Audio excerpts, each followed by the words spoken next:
immigration ties with the Kingdom of Saudi Arabia as the Minister of State Secretary General of the Presidency, Ferdinand Gongo, grants audience to the Saudi Arabian Foreign Minister Prince Faisal bin Farhan bin Abdullah Al Saud. The day of national mourning decreed by President Paul Biya in memory of the victims of the carnage in Kumba, an act which depicts collective and nationwide reflection on the virtues of peace and an attachment to fatherland. World Stroke Day is observed today to underscore the serious nature and high rates of stroke, with 1 out of 4 adults likely to be affected. The 7:30 News tonight delves into the reasons for this leading cause of death and disability.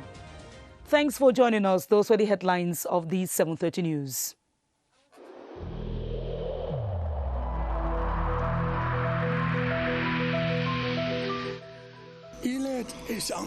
Each of us must comply with the measures that have been taken.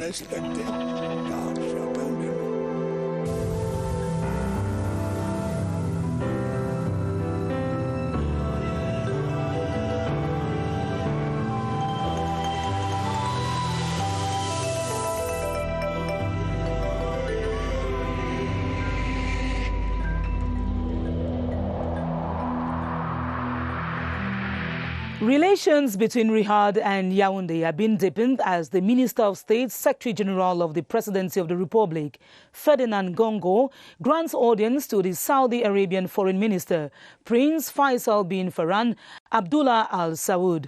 During the exchange at the Unity Palace today on behalf of the President of the Republic, Paul Biya, both officials dwelled on pushing development and investment ties to a higher level. Chief Unity Palace correspondent Ashunienti reports. This Thursday, 29 October 2020, the Unity Palace plays host to a member of the Saudi Arabian royal family. Prince Faisal is here in his capacity as the Foreign Minister of the Kingdom of Saudi Arabia. He is received on behalf of the Head of State by the Minister of State Secretary General of the Presidency, Ferdinand Ngongo. For about half an hour, Ngongo and the Saudi royal diplomat reviewed the range of diplomatic relations between both countries. Prince Faisal himself later describes the relations between the Republic of Cameroon and the Saudi Kingdom as strong, and that his country values its friendship with Cameroon. The two countries are known to work closely on the international scene as they have similar viewpoints on most international questions, especially mutual respect and respect for sovereignty, and we are always coordinating to support each other, and we value this friendship, and I'm happy that I had the chance to come and visit personally. I look forward to coming back in the future. Before leaving the Unity Palace, the Foreign Minister, Prince Faisal, without going into details, discloses that his country is interested in breaking new grounds in its partnership with Cameroon. The new Saudi Arabia diplomatic complex, covering some 7,000 kilometers square, has been inaugurated in Yaoundé. It was jointly commissioned today by Cameroon's External Relations Minister, His Excellency Mbila, and the visiting Saudi Foreign Minister, Prince Faisal bin Farhan Abdullah Al Saud. This was in the presence of the Minister, Director of the Civil Cabinet of the Presidency, Samuel Mvondo Ayolo. Charles Ebune was there and now reports. At the new administrative headquarters in Yaoundé, a new diplomatic complex of plus 7,000 kilometers square, named the Saudi Mission, hosts the embassy and the ambassador's residence. To attend the inauguration of the complex are state officials, government ministers, including the Director of the Civil Cabinet of the Presidency of the Republic, Samuel Mvondo Ayolo, and the Assistant Secretary General of the Presidency of the Republic, Muhammadu Mustafa. Great pleasure for me to be here today in Cameroon to open the embassy and also to meet with my colleague, the Foreign Minister, later. The relationship between the Kingdom and Cameroon is very important to us. We see it as our key partner in sub-Saharan Africa. The building, jointly inaugurated by the Saudi Foreign Minister, Prince Faisal bin Farhan bin Abdullah Al Saud, and External Relations Minister Mbila, is one of the most important Saudi missions, Africa south of the Sahara. Important also that we have our new embassy here that can strengthen this bilateral relationship and continue the coordination.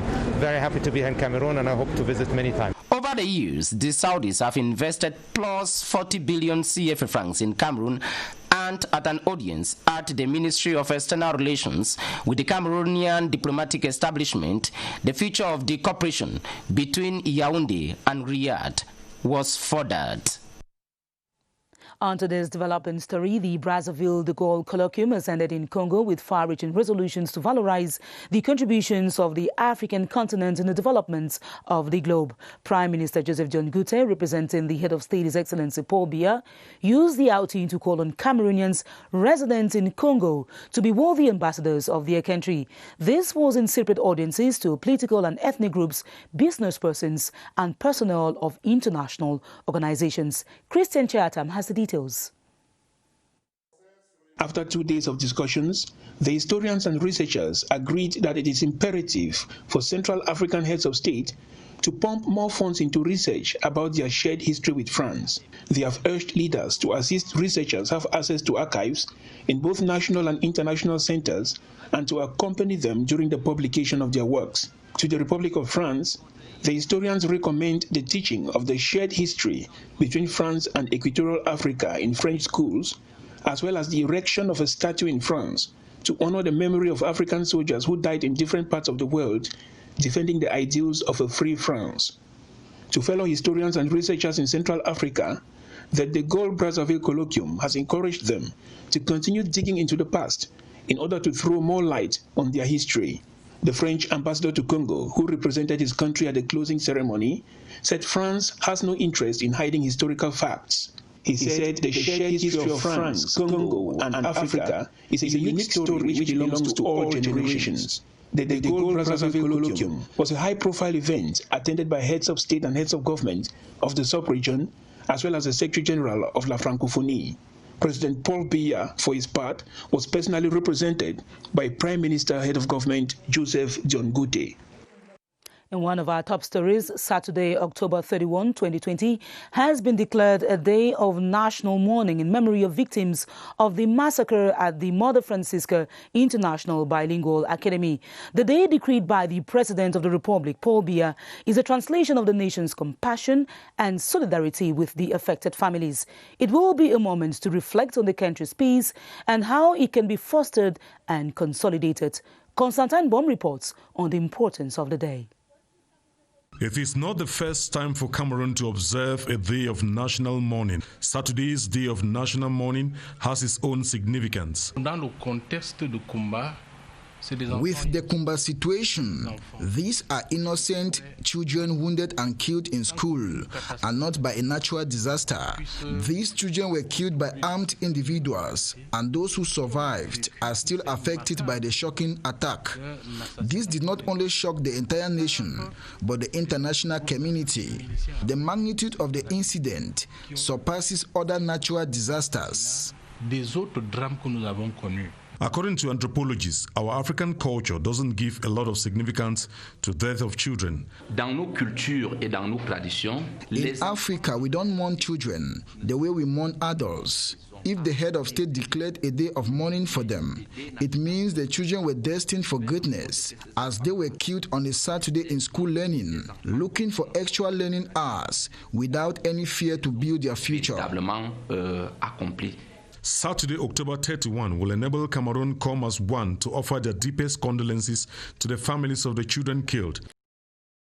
And on today's press release from the Prime Minister's office, the National Coordinator of the National Disarmament, Demobilization and Reintegration Committee announces to the general public and particularly to all repentant fighters in the far north, northwest and southwest regions that the DDR centers in these three regions remain open and ready to receive them. The National Coordinator congratulates the 17 fighters who have responded favorably to the unconditional hand of peace and sincere fraternity extended by the head of state, His Excellency Paul Biya, within the last 2 weeks. He encourages those who are yet to understand the call of the President of the Republic to drop their weapons and present themselves to the defense and security forces or to go straight to any DDR center in exchange for total amnesty and reinsertion into mainstream society at the end of the DDR process. The general public is thus invited to join in this effort to reach out to as many of our lost children as possible and to actively participate in the global plan for peace, unity and development of our country. The coordinator further informs the general public of the completion of the construction of the DDR Center in Bamenda in November this year, the effective commencement of the construction of the DDR Center in the Southwest region, and the approval of the head of state for the construction of the DDR Center in Meme in the Far North region as from February 2021. These structures are huge vocational training centers that will enormously benefit the returnees in their reintegration process. It is signed by the coordinator, Fai Yengo Francis. On to other news. In exactly 1 month and 8 days, the first ever regional elections will take place in Cameroon. The elections governing body of the country, ELECAM, is now working on the maximum size of posters for the campaign and the publication of campaign material. The Director General of Elections, Dr. Eric Asuse, in a press release has outlined the format in conformity with the Electoral Code. Alice Mbey has the details. The decision taken by Elections Cameroon for the regional elections indicates that the maximum dimension of posters will be 600 by 400 centimeters. The posters for each political party and list of candidates will be produced at their expense on papers having the same color as that of the ballot papers. Section 89 of the law relating to the Electoral Code, such as circulars and lists of candidates, including all print documents, will be submitted in duplicates to Election Cameroon. Ballot papers shall be 150 times 100 millimeters, printed on papers weighing between 60 and 90 grams per square meter, with the same color as that of the political party or list of candidates in the nomination papers, including the full names, logo or acronym on the front side bearing the words Republic of Cameroon 2020 Election of Regional Councillors. In a case where the document is a call to violence or undermines national territorial integrity, the endorsement shall be withheld. Any document published and circulated in contravention of legal provisions shall be seized by the administrative authorities.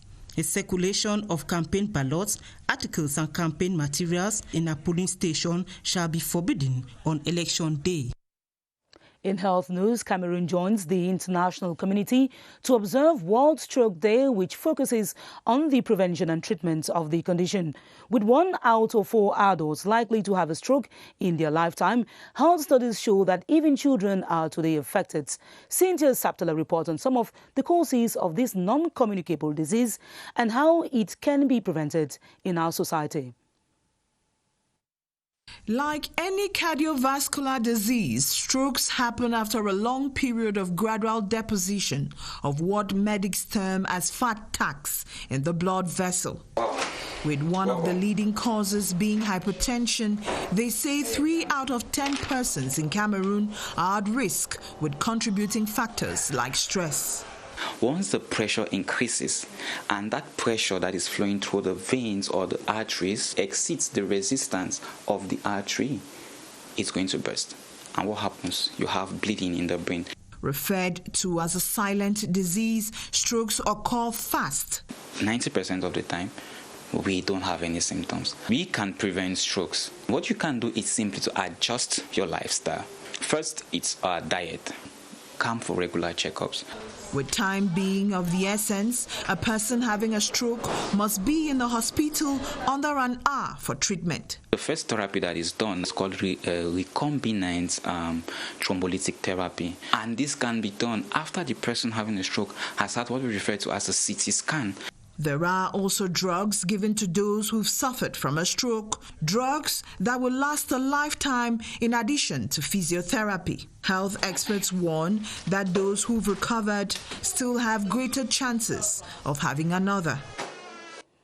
In economic news, the taxation department of the Central Region now has a new chief who has been commissioned into office. Emeline Vogobina was installed by the Director General of Taxation, Modeste Mopa Fuatong, who exhorted her to use her professional expertise to boost tax recovery in the Central Region. Clarissa Reitakang tells us more.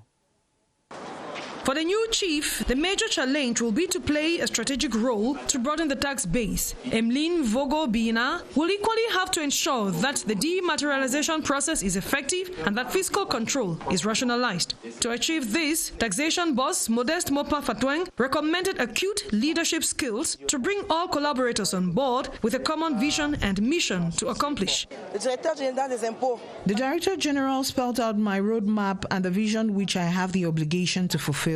It's all about work. Emmeline Vogo-Bina is the first woman to head the Center 1 Regional Center of Taxation, appointed on October 26, 2020. Prior to this, the 2001 graduate from the Advanced School of Administration and Magistracy had been Chief of the Divisional Center of Taxation of Douala 10, Chief of Service of Recovery, and thereafter Director of Recovery. She replaces Amadou Mohamed, appointed Director of Litigation at the Directorate General of Taxation. In our Thursday of the Regions, we focus on the acute shortage of infrastructure in most schools in the Far North region. 4 weeks into the new school year, some institutions still have difficulties providing sufficient classrooms and benches for pupils. In the most sad cases, learners are forced to sit on wood or on the floor to take lessons. Ayok Janashu presents the situation that the authorities must address. Government incentives, including the opening of more schools, has boosted enrollment in schools in the Far North region, considered as an education priority zone. But this has also engendered some setbacks, especially as concerns the accommodation capacities of these schools. A case in point is at the Makabai neighborhood of Marwa. The lack of classes, lack of benches. We have about 700 pupils in this school, so it's not easy for us to accommodate these pupils for classes or benches. A similar situation prevails at Government Technical High School Doualare in the heart of Marwa, where the student classroom gap is simply yawning. These constitute just a microcosm of the difficulty faced by some schools in this part of the country to respect the 50 per class quota recommended by the government during this period of COVID-19. To salvage this insufficient supply of classrooms and other facilities that are primordial in a learning environment, government has been working in synergy with development partners. Solutions have also been brought by parents, teacher associations, and the armed forces who have been refurbishing schools. Sylvester Atemking tells us more. It is a new dawn to the pupils and students of Mayo Chanaga, Mayo Sava, Logon and Shari, Diamari and Mayo Kani divisions, as the habit of sitting on the floor to learn in overcrowded classes will henceforth be a past experience, thanks to the Army Nation symbiosis. Ashigasha has for long been a target for Boko Haram assaults as early as 2014. With the security situation being normalized, the hierarchy thinks that to sustain a good security situation, it is through the youths. And through the youths, the best process is their education. Meanwhile, the Marwa City Council, through the Tremia Emergency Development Program, has also been on the field to help ameliorate the situation through the donation of benches and other didactic materials. Some of our students, they were sitting down, did not have benches. The infrastructures, their state was not a good one. Elected local representatives and some members of the elites have also been assisting to salvage the problem of accommodation in schools in the Far North region. And still concerning children, a 2-day symposium on the social protection of children in Cameroon is underway in Yaoundé. Launched by the Minister of Social Affairs, Pauline Irene, the deliberations focus on giving vulnerable children access to education. Gerard Nanji-Yambe reports. Improving the effectiveness of public policies and protective measures for vulnerable children is the focus of this symposium. Increasing the results of the policies, programs, and projects of social enforced through better coordination in promoting the rights of the child in Cameroon so that corrective measures are taken to improve the situation. According to the Ministry of Social Affairs, close to 351 new cases of child abandonment and displacement were reported in the first quarter of 2020. The involvement in armed conflicts, the insecurity of the environment, and that is one of the men we have now because children are vulnerable and they need to live in area where they are protected. Consequences of COVID, not only on the sanitary aspect, but also on the socio-economic aspect for better respect and fulfillment of the rights of the child in Cameroon. Such efforts fall within the framework of the National Development Strategy 2020-2030.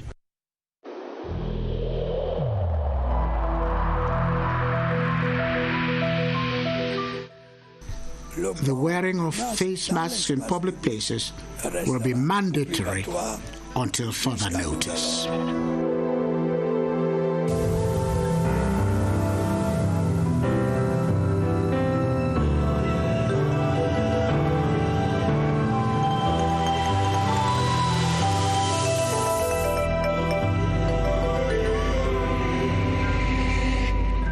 Before we take you to the Public Health Emergency Operations Center, let's have this obituary. The mortal remains of the Major General Simon Pierre Dagafonangsu have been coffined at the mortuary of the Referral Hospital in Yaoundé.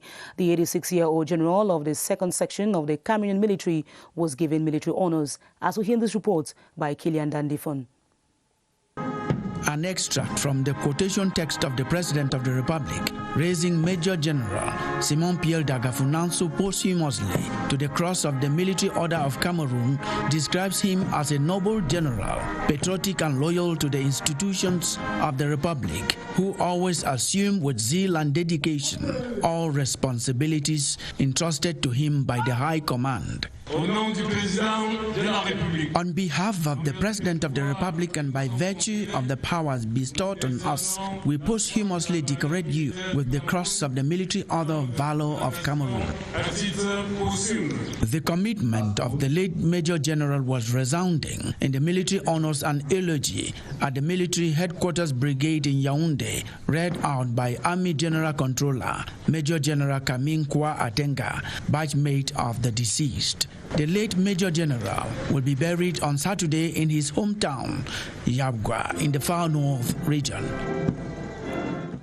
Still on another sad note, the remains of the late Secretary General at the Advanced School of Mass Communication and Technical Advisor No. 2 at the Ministry of Communication, Professor Mabu Mabu, have been taken off the mortuary today. The Minister of Communication, Rene Emmanuel Sadi, led the communication family today to pay him homage at the ministry. Beatrice Ngum was there now reports. A funeral procession ushering to eternity the remains of Professor Mabu Mabu. The casket is conveyed to the Ministry of Communication, where he was Technical Advisor No. 2 for close to 7 years. On hand to bid him farewell, colleagues and the Minister of Communication, Rene Emmanuel Sadi. Professor Mabu Mabu settles down for the last time with his colleagues, this time in his casket. His last stop at the ministry is brief but very emotional. His communication family is grieved. They are unanimous. The man Mabu Mabu was not only humane but a devoted worker as well. He listened to all and had a mythical phrase, "Do not worry, all is well." To the Minister of Communication, he was a good collaborator. Professor Mabu Mabu was also the Secretary General at the Advanced School of Mass Communication and University lecturer. He studied in the University of Yaoundé 1 and in Sorbonne, France. Professor Mabu Mabu bows out at 60 and will be buried Saturday in the land of his birth, Baham, in the West region. And another obituary, the renowned politician and 3-time presidential hopeful Ube Kamgang has been coffined today at the mortuary of the Gynecobstetric Hospital in Yaoundé. The trained engineer in economic statistics and Pan-Africanist who died last September 30 was paid homage by sympathizers of his party, the Union of African Population, and members of government. He vied for the presidency in 1997, 2004 and 2011. The author of 3 books of the United States of Africa and CEMAC will be buried in his native Batie in the West region on Saturday, the 31st of October. And now on to sports. A delegation of CAF experts has rounded off its inspection tour in Douala. Led by the body's Deputy Secretary General Anthony Bafoué, the team inspected different lodging facilities earmarked for the 2021 African Nations Championship, the CHAN, and also held strategic meetings with members of the local organizing committee. Rene Kache tells us more. Time is of the essence, and every detail counts as host Cameroon negotiates the last bend to the 2021 African Nations Championship. The CAF delegation is split into two groups, but with the same mission. The first group started its inspection tour at the imposing 50-seater Japoma Stadium. The infrastructure and its two training fields that had been completed over 11 months ago. Really, congratulations for such a beautiful edifice. We're proud to be African. The CAF emissaries had a hands-on experience on the playgrounds of the annexed stadiums before heading to the reunification stadium in Bepanda. The Bona Musadi Stadium, that is also completed and will serve as a training ground, was also inspected. The next destination was the Mbapelepe Stadium, whose potential substitute, the Kaje Sports Academy Center, was also visited. The other CAF delegation, led by Mrs. Inas Ahmed, first held a strategic meeting with the Lodging and Restoration Committee, Security, Camtel, Fekafoot and journalists. The team then inspected the 9 hotels that will host the different delegations. The rooms of these hotels were visited. Overall, it was a satisfied CAF delegation that came calling in Douala. And now on to this press release, just getting to our newsroom from the National Assembly. The nation as a whole and the international community received with consternation news of a terrorist attack against students on Saturday, the 24th of October 2020 in a secondary school in Kumba in Meme Division of the Southwest region, which has so far claimed the lives of 8 students and left many other students seriously injured. After the acts of arson in the Kumba General Hospital in the night of the 10th of February 2019, the October 24 terrorist attack shows at its worst the horror that Cameroonians have for some time now been subjected to as a result of the atrocities and barbarism of armed gangs who continue to undermine the safety of Cameroonians in the Northwest and Southwest regions. In the opinion of the National Assembly, such an attack against children, nay innocent students, is ignominious and abominable, outrageous, bestial, and should not be condoned because it is an affront to the future of every country in the world, youth and education. The Speaker of the National Assembly and all the members of the National Assembly, as well as the entire staff, strongly condemned and disassociated themselves from such a heinous, unnecessary, baseless, inhumane and callous acts. They thereby exhort the appropriate authorities to mercilessly fish out the perpetrators of the October 24 attack to ensure, in accordance with the applicable regulation, that they are punished. They therefore urge and appeal to all Cameroonians to show proof of discernment and massively support any decision that authorities may take to punish the perpetrators, while extending their sincere condolences to the bereaved families. They hereby join the nation as a whole to mourn with them. They also note with dismay the support of some Cameroonians and foreign countries to those who sponsor such acts. That notwithstanding, the Speaker of the National Assembly, the members of the National Assembly and the staff of the August institution will continue on the alert to bar the way to all forms of terrorism and insecurity in all the 10 regions of Cameroon. Cameroon will, after all, remain united, according to the National Assembly, and always press on with its bid to become an emerging economy for the benefit of all Cameroonians. It is signed by the Speaker of the National Assembly, Honorable Kaba Jibril. And that will be all for this edition of the 7:30 News, in which you heard that Cameroon is strengthening cooperation ties with the Kingdom of Saudi Arabia as the Minister of State, Secretary General of the Presidency of the Republic, Feni Dangongo, granted audience to the Saudi Arabian Foreign Minister, Prince Faisal bin Farhan bin Abdullah Al Saud. Join Adel Mbala at 8:30 p.m. for more news in the French language. Ben and Boomap Ghana will be your host tomorrow. I'll be back on Monday, God willing. Stay tuned to our programs on the CRTV. Thanks for watching. It was my pleasure serving you. Good night.